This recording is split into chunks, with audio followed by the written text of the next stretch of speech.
I'm Kayla Gaskins with the latest Waste Watch from Washington. The Supreme Court siding with the Trump administration in the first legal scuffle over cuts made by the White House.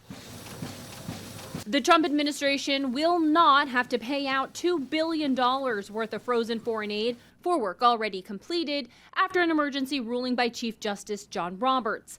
It's a temporary pause, giving the court time to evaluate the request and does not settle the dispute. On day one, President Trump ordered a 90-day freeze on foreign aid. Lawsuits quickly followed. The court papers reveal the full scale of the Trump cuts to USAID, slashing more than 90% of foreign aid contracts. GOP lawmakers concerned over how the money was being spent. The Democrat-run USAID should not get to use our federal government, our U.S. taxpayer dollars, as their party piggy bank to push their radical agenda. Amid the cuts, 1,600 USAID workers were fired. Employees given just 15 minutes to pack up their offices. It's been quite tragic. I think there's been a lot of a lack of communication. Most people have had their email accounts shut off, so they're getting notices third party from Facebook groups. Meanwhile, at the Environmental Protection Agency, Administrator Lee Zeldin planning to cut spending by 65%. It's important that we make the EPA operate as efficiently as possible. There's been about 1,000 people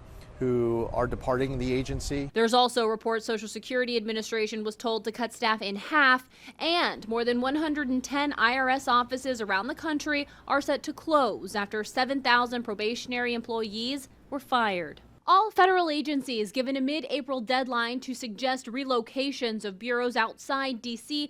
to more affordable parts of the country. And every government agency instructed by the president to have its own DOGE representative, dubbed a mini Musk, to oversee downsizing efforts.